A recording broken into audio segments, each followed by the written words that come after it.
YouTube, welcome back. Dub Digital Crypto News, Macro Trends. Give me a subscribe if you appreciate that content. I'm trying to give you the hottest crypto content on the internet. Alright guys, today's video is strictly for big boys and big girls because Dub Digital, we don't discriminate like that. But that's besides the point. Today, we gotta talk to the HBARians. We're talking about that blue chip crypto. What y'all know about that? Dub Digital, why you calling it a blue chip crypto? Because it's got more blue chip partnerships that I can shake a stick at. That's why. And I bet y'all are getting tired of me saying that there's big news happening for HBAR. I'm getting kind of tired of saying it too. But I guess that's a good problem, guys. HBAR got good press releases coming out of my ears, man. And that's exactly why I'd never take my headphones off. It would be spilling out all over the place. And unless you've been living under a rock, you know that HBAR's price has been doing something nice. Going up a lot. But if you do happen to be living under a rock, we're gonna get into all of that. We'll look at the price action, chop it up a little bit, but make sure to stick to the end, y'all, because after that TA, we're gonna get into that FA, because this is the Dub Digital channel. You know we get the TA and the FA and we mix it all up, because that Hedera Governing Council is getting bigger, and we're gonna talk about some of the newest additions to it. But you know what? I'm getting ahead of myself. Let's pull up the chart. Alright guys, I'm sitting on the HBAR USD pair. Let's get it. I know my HBAR followers are on it. They already know what it is. But for my new viewers, let's fill you in. Real quick guys, because I don't want to talk about old stuff too long. But in order to understand where a coin's going, you gotta understand where it's been. And HBAR was crawling up on the bottom for about 40 days. Turns out HBAR was just temporarily in accumulation. And right around here in February 2020, Google was going to become a council member for the Hedera Governing Council. And the market lapped it up. HBAR started shooting up, and at the highest point of the wick, it was about 500%, topping out right around 8 cents. I love it when my team's HBAR bags are pumping. But just as the great laws of geometry dictate, hard up, hard down, every action has an equal and opposite reaction. Then over the next 184 days, HBAR was pretty much trending sideways. Then right around August of 2020, HBAR dipped about 46% and stayed under 4 cents for approximately 136 days. That's almost like 4 months. That's a whole long time to pick up some 4-cent HBAR. The problem though, guys, is a lot of people capitulated. A lot of people thought HBAR was gonna die. A lot of people didn't hold the belief. But I tell you what, there's a whole bunch of wolves in the wolf pack eating this thing up. Nom nom nom nom. It's not easy to do. It's not hard to do. It just takes a little confidence. Yeah, that's it, confidence. And right around the beginning of January 2021, HBAR lifted off and left a whole bunch of people behind. But Dub Digital, how'd you know it was gonna go up? You know we like to use fractals over at this channel. Looking at this green rectangle here compared to this green rectangle right here. These patterns look the same. And because we understand what price action actually is, which is human psychology plotted out on a chart over time, you can interpret similar looking structures as follows. Investors between this time frame are thinking in a similar way as investors in this time frame, because people get scared like people last week, like people last year, and people last decade. And to be quite honest, it's probably the same exact people who invested in the last pump. So all I did was copy and apply this thing and scale it up, because the structure itself is bigger, thus the expanse should be bigger. It's time to celebrate. Y'all deserve it. And some of you should be sitting on some rather fat bags right about now. But now we're faced with the challenge of, well, how high is it gonna go? Dub Digital, in your last video you said it was gonna go to 20 cents. Do you think it can go higher? Yeah, I think we can go higher.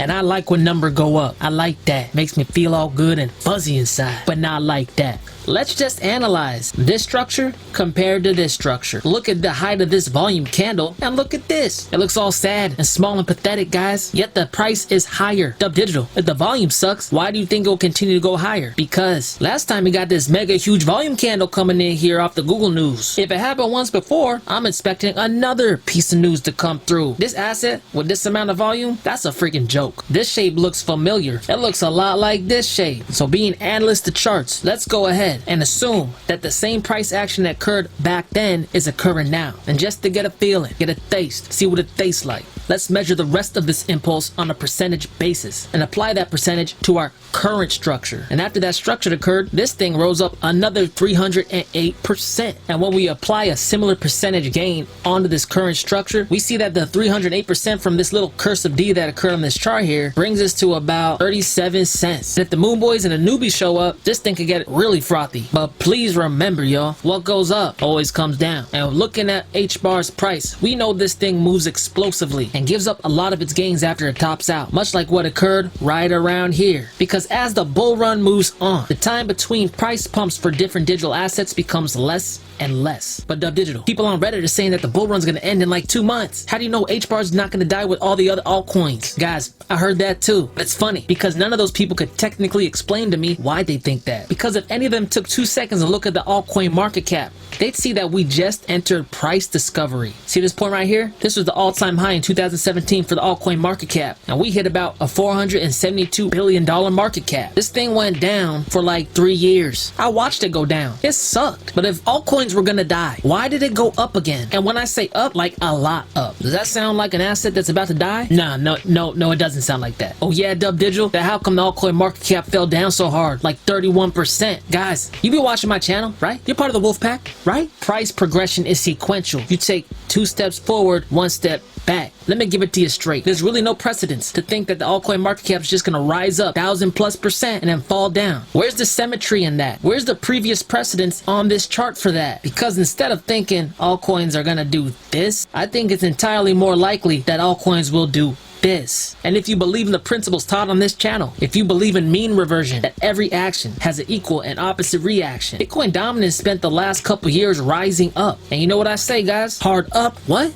Hard down. But hey, you ain't gotta listen to me. This is not financial advice. Y'all are adults. But guys, I'm getting tired of this TA. Let's get into the FA, because this is the Dub Digital channel. You know we get the TA and the FA and we mix it all up. That fundamental analysis, because those closer to the knowledge profit. Simple as that. And check this out, guys. For those of you who watched my previous videos, this ain't no surprise to you. And if you didn't, this is a perfect time to hit subscribe. But we got Porter Stowell, program director of the IBM blockchain platform, saying this: the Hedera token service represents a massive step forward for the entire industry. But it's true, guys, because the Hedera token service allows many traditional businesses who aren't necessarily in the business of tokenizing things to tokenize things simply by using Hedera Hashgraph's infrastructure. Imagine a future where the entire global economy is tokenized. A future where markets are fair and accessible to all. A future where any asset can be tokenized and exchanged anywhere in the world in seconds for a fraction of a penny. This future is being built on Hedera today. Hello, tokenization. Hello, future.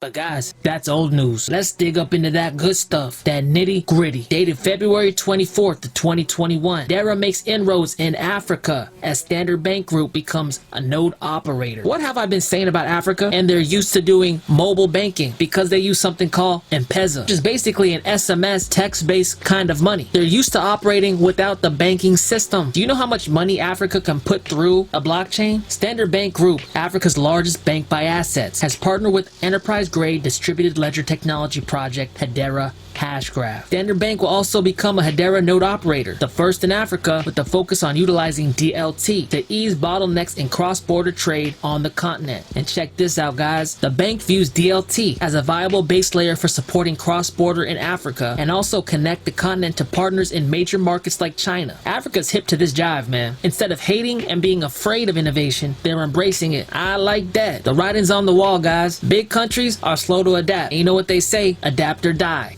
Yeah, whatever, Dub Digital. That's old news. Everyone knows about that. That's a rookie mistake. Of course I got more. Dated March 4th of 2021. French utility giant pursues carbon neutrality as Hedera node operator. Africa, France, Google, IBM. Hedera's proof-of-stake network will act as an energy-efficient foundation for Électricité de France. How's that? Was that good, guy? We're gonna call it EDF. French utility giant EDF has joined the Hedera governing council as a node operator. EDF, which is among the top 5 global utility firms, represents the first from its industry to join the council and will use the technology as part of its aim to achieve carbon neutrality by 2050. 2050. EDF joins the likes of IBM, Google, Boeing as node operators, with each having an equal vote in the future direction of the software. So we got big tech, we got big data, we got big defense, now we got big power. Every box you want to check, Hedera's checking it. This council is going to be something nasty, let me tell you that. The principal researcher at EDF said this: distributed ledger technology will spur the development of greenhouse gas certificates, decentralized electricity systems, and more. Will support increasingly decentralized electrical systems, complex supply chains, and exchanges of digital assets, energy certificates, GHG credits, and more. Alright guys, I just want to bring you a quick update on HBAR because this thing is going up to the sky, making me bullish as hell. And if you guys are sitting on some pretty impressive HBAR gains, I commend you for your effort. I commend you for your perseverance and your bravery. So you really haven't got that monster volume candle that we got during the previous Google announcement to the Hedera Governing Council. I'm gonna be watching for that. And the HBAR tokenization service is starting to catch some momentum.